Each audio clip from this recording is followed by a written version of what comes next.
Hello student, आज मैं लेकर आई हूँ आपके लिए हिंदी साहित्य की क्लास नंबर 30।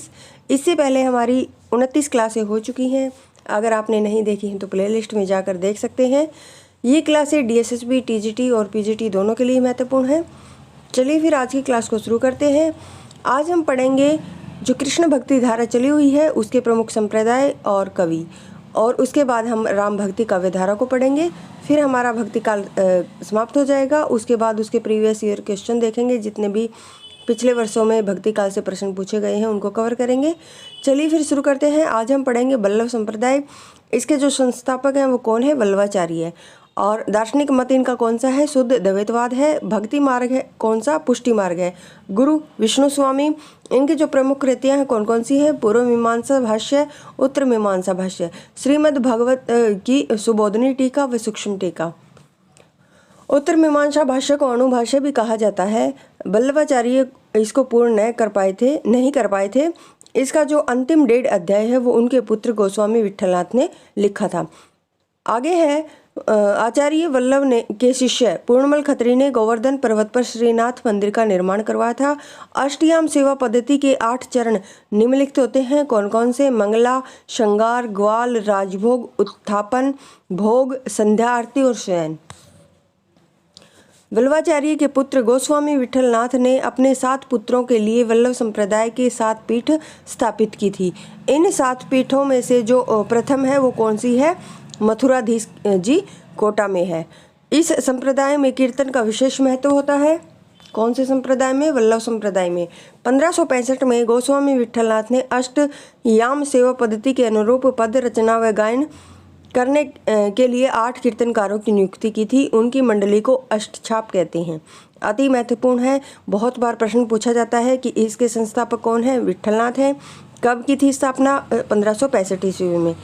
आगे है 8 कीर्तनकारों में 4 तो वल्लभाचार्य के शिष्य थे। बहुत ही बार पूछा जा चुका है कौन से शिष्य वल्लभाचार्य के हैं, कौन से विठलनाथ के हैं, तो आपको ये अलग अलग याद होने चाहिए। तो वल्लभाचार्य के जो शिष्य कौन कौन है? सूरदास, कुंभनदास, परमानंद और कृष्णदास। ये चारों किसके हैं? वल्लभाचार्य के। और गोस्वामी विठलनाथ के 4 शिष्य कौन से हैं? गोविंद स्वामी, नंददास, चतुर्भुज दास और चित्त स्वामी। ये किसके हैं? विठलनाथ के शिष्य हैं। तो इनको अलग अलग आप अच्छे से याद करेंगे। कुंभन दास व चतुर्भुज दास क्या है? पिता पुत्र हैं। कुंभन दास को सम्राट अकबर ने धार्मिक चर्चा के लिए फतेहपुर सीकरी बुलाया था। इस पर कुंभन दास ने कहा था संतान नहीं आ गए, यहाँ पर संतन आएगा। संतन को कहा सीकरी सो काम। ये प्रसिद्ध पंक्ति है, कई बार पूछी जा चुकी है। तो किसकी है? ये कुंभन दास की पंक्ति है। काव्य कला की दृष्टि से सूरदास प्रथम, नंददास द्वितीय और परमानंद क्या है? तृतीय स्थान पर आते हैं। वात्सल्य वर्णन की दृष्टि से सूरदास का स्थान पहले और परमानंद का स्थान क्या है? दूसरा है। आगे है गोविंद स्वामी का संबंध कहाँ से है? राजस्थान से। प्रसिद्ध संगीतज्ञ तानसेन ने गोविंद स्वामी से क्या है? पद गायन की शिक्षा ली थी। कृष्णदास प्रबंध कला में निपुण थे। चित्त स्वामी को मथुरा में छितू चौबे के नाम से जाना जाता था। आगे देखिए सूरदास के बारे में पढ़ते हैं। सूरदास का जो जन्म है वो 1478 ईस्वी में हुआ था। स्थान कहाँ से? ही जाति से सारस्वत क्या है? ब्राह्मण थे। गुरु वल्लभाचार्य। भक्ति मार्ग कौन सा था इनका? पुष्टि मार्ग। और दार्शनिक मत शुद्ध द्वैतवाद था। आगे देखिए वल्लभाचार्य का शिष्य तब 1509-10 में स्वीकार किया। महाप्रभु वल्लभाचार्य से मुलाकात होने से पूर्व सूरदास दास्य व विनय के पद लिखा करते थे। बाद में सूरदास की भक्ति भावना में बदलाव हुआ। वे सख्य, वात्सल्य और माधुर्य भाव के पद लिखने लगे। फिर वल्लभाचार्य से सूरदास की मुलाकात कहाँ हुई थी? गोघाट पर हुई थी। आपसे पूछा जाएगा कि जो वल्लभाचार्य और सूरदास की मुलाकात कहाँ हुई थी? तो गोघाट पर हुई थी। सूरदास की प्रमुख कृतियाँ हैं, पंक्तियाँ नहीं, कौन कौन सी हैं कृतियाँ? ये सूरदास साहित्य लहरी, सूर सारावली। अति महत्वपूर्ण है, बहुत बार पूछी जा चुकी है। सूरदास को ब्रज भाषा का वाल्मीकि, जीवन उत्सव का कवि, हिंदी साहित्य गगन का चंद्रमा और वात्सल्य व श्रृंगार का सम्राट, सच्चा रस मग्न कवि आदि उपनामों से जाना जाता है। किसको? सूरदास को। सूरदास की ख्याति का जो आधार है वो कौन सा है? सूरसागर। माना जाता है कि सूरदास ने लगभग 1.25 लाख पदों की रचना की है, जिनमें से अब केवल 5000 क्या है प्राप्त होते हैं। सूरसागर की रचना श्रीमद् भागवत पुराण के अनुकरण पर 12 स्कंदों में की गई। सूरसागर में बाल लीला संबंधी पद अधिक हैं। सूरसागर के प्रथम स्कंद में विनय संबंधी पद हैं। आगे देखिए, सूरसागर में कृष्ण जन्म से लेकर मथुरा गमन तक की कथा गीति मुक्तक शैली में वर्णित है। कहाँ तक की? सूरसागर में जो है कृष्ण जन्म से लेकर मथुरा गमन तक की, और कैसी शैली में? मुक्तक शैली में कथा वर्णित है। सूरसागर को राग सागर भी कहते हैं। सूरसागर में कवि ने श्रीमद् भागवत पुराण की 10वें स्कंद की कथा को विस्तार से गाया है। सूरसागर का सर्वाधिक मार्मिक व हृदय स्पर्शी प्रसंग भ्रमर गीत प्रसंग है। सूरदास के भ्रमर गीत का संपादन रामचंद्र शुक्ल ने भ्रमर गीत सार शीर्षक से किया। श्री कृष्ण के मथुरा चले जाने के बाद ब्रज की गोपियों की व्याकुलता का वर्णन किसमें है? वर्णन भ्रमर गीत में है। ये मत नहीं आएगा।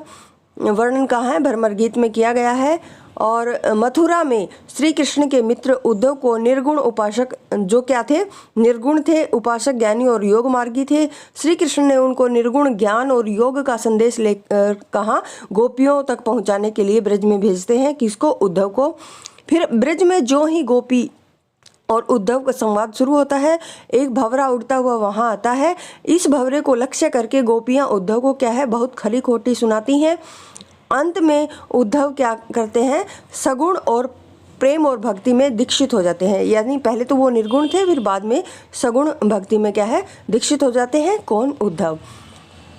भ्रमर गीत परंपरा का मूल स्रोत श्रीमद् भागवत पुराण के 10वें स्कंद का 46वां 47वां अध्याय है। हिंदी भ्रमर गीत परंपरा की जो अन्य कृतियां हैं उनको देख लेते हैं। देखिए, भंवर गीत है वो नंददास की है। भ्रमर दूत है वो सत्यनारायण कविरत्न की है। उद्धव स्तक है जगन्नाथ रत्नाकर की। सूरदास का भ्रमर गीत मुक्तक काव्य है, जबकि नंददास का कैसा है? प्रबंध काव्य है। सूरदास की भाषा ठेठ ब्रज की है, जबकि नंददास की भाषा कैसी है? संस्कृत निष्ठ ब्रजी है। साहित्य लहरी भक्ति ग्रंथ न होकर कैसा? लक्षण ग्रंथ है। साहित्य लहरी जो सूरदास का है वो कैसा है? भक्ति ग्रंथ न होकर कैसा है? लक्षण ग्रंथ।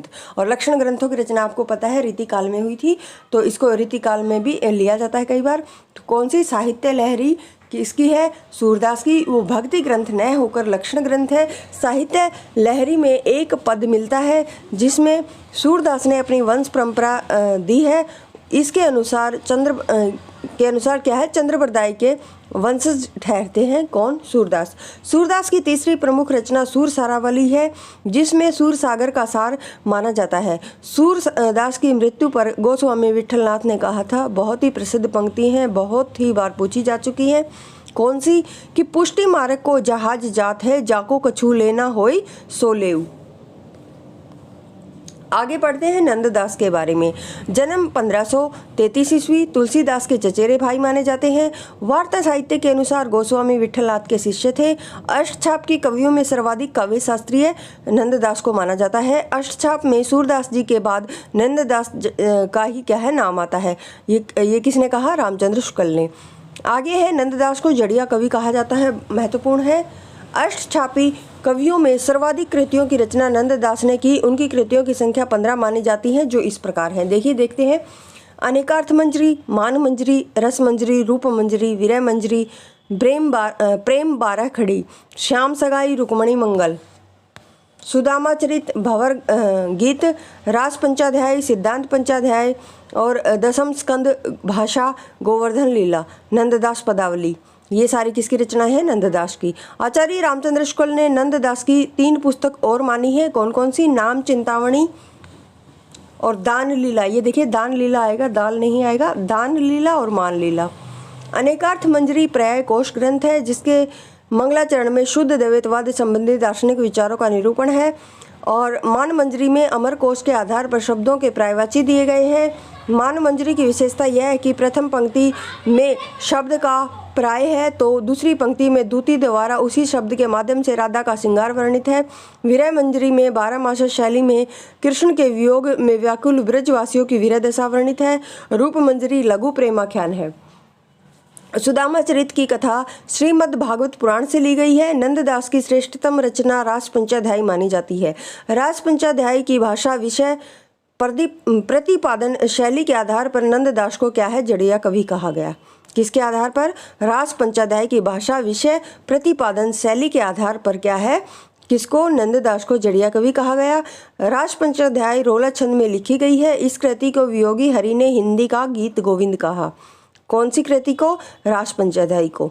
आगे नंददास की दूसरी रचना सिद्धांत पंचाध्यायी है, अध्याय है, जिसका संबंध किससे? रासलीला से है।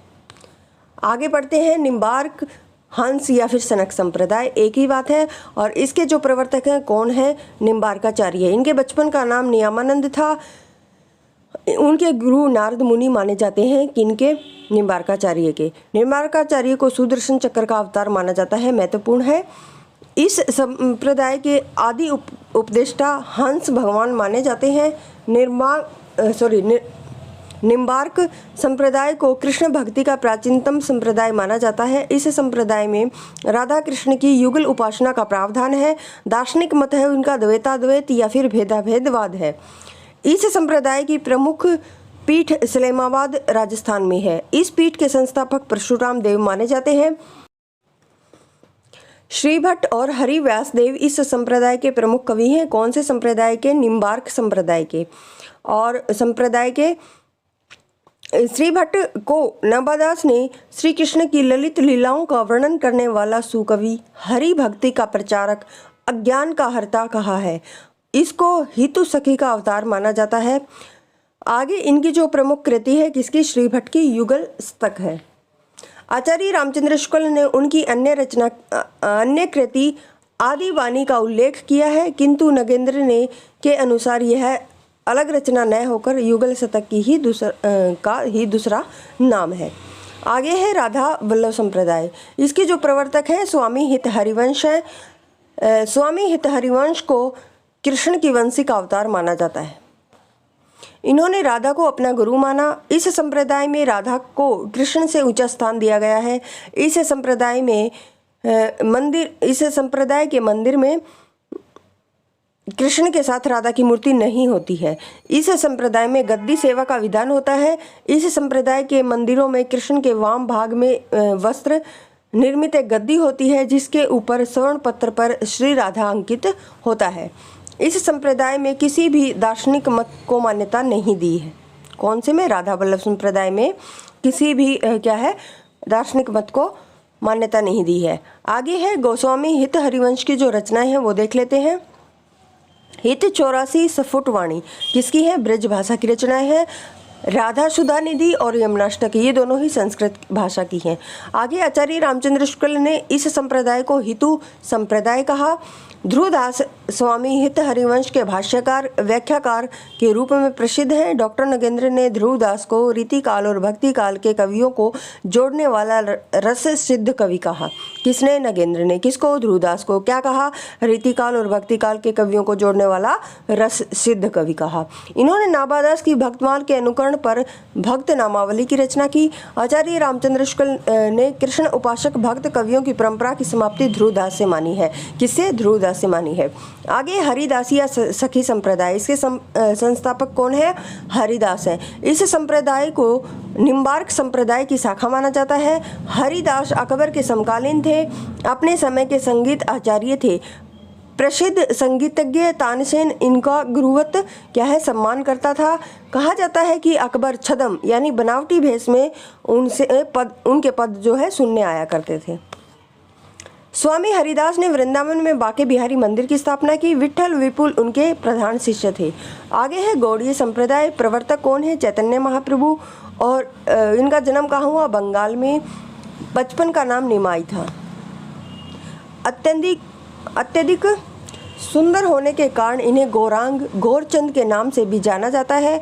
1515 ईस्वी में बंगाल छोड़कर वृंदावन आ गए थे। कृष्ण भक्ति में गीत संगीत के साथ नृत्य का समावेश करने का श्रेय चैतन्य महाप्रभु को दिया जाता है। रूप गोस्वामी, जीव गोस्वामी, सनातन गोस्वामी इनके प्रमुख शिष्य थे। करौली में स्थित मदन मोहन जी, जयपुर में स्थित गोविंद देव जी चैतन्य संप्रदाय की प्रमुख, ये पीठे नहीं आएगा, पीठे आएगा यहाँ पर, प्रमुख पीठे हैं। आगे है कृष्ण भक्ति के संप्रदाय निरपेक्ष कवि, मतलब इनका किसी भी संप्रदाय से संबंध नहीं था। तो कौन कौन से हैं देखिए। पहले आती है मीराबाई। मीरा का जन्म 1504 में हुआ। जन्म स्थान कुड़की मेड़ता नागौर राजस्थान है। पिता का नाम रतन सिंह और पति का नाम भोजराज है। देखिए इनके पति का नाम कई बार पूछा जा चुका है। 12 वर्ष की अवस्था में इनका विवाह हुआ और 19 वर्ष में क्या है, विधवा हो गई थी मीराबाई। लौकिक पति भोजराज की मृत्यु के बाद कृष्ण को पति मानकर भक्ति करने लगी। मीरा साधुओं के साथ बैठकर नाचने गाने लगी। मीरा के आचरण से दुखी होकर देवर विक्रम ने अनेक कष्ट दिए। मीरा ने मर्यादा के नाम पर स्त्री पर आरोपित बंधनों का खुलकर विरोध किया। मीरा, ये मेरा नहीं, मीरा आएगा यहाँ पर। मीरा हिंदी की प्रथम कवित्री मानी जाती है। मीरा के गुरु का नाम रविदास या रैदास है। वेदना अनुभूति मीरा की प्रमुख क्या है, विशेषता है। मीरा को सुमित्रा नंदन पंत ने भक्ति के तपोवन की शकुंतला कहा। मीरा की भक्ति दाम्पत्य माधुर्य भाव की मानी जाती है। मीरा की प्रमुख रचनाएं कौन कौन सी हैं? गीत गोविंद की टीका, राग गोविंद नरसिंह जी का मायरा, राग सोरठा के पद, और भाषा राजस्थानी मिश्रित कैसी थी, ब्रज भाषा। और रसखान, आगे रसखान के बारे में पढ़ते हैं। वास्तविक नाम था इनका सैयद इब्राहिम, गुरु का नाम गोस्वामी विठलनाथ। इनकी कृष्ण भक्ति से प्रभावित होकर भारतेंदु ने इनके विषय में कहा क्या, इन मुसलमान हरि जनन पर कोटिन हिंदू वारी है।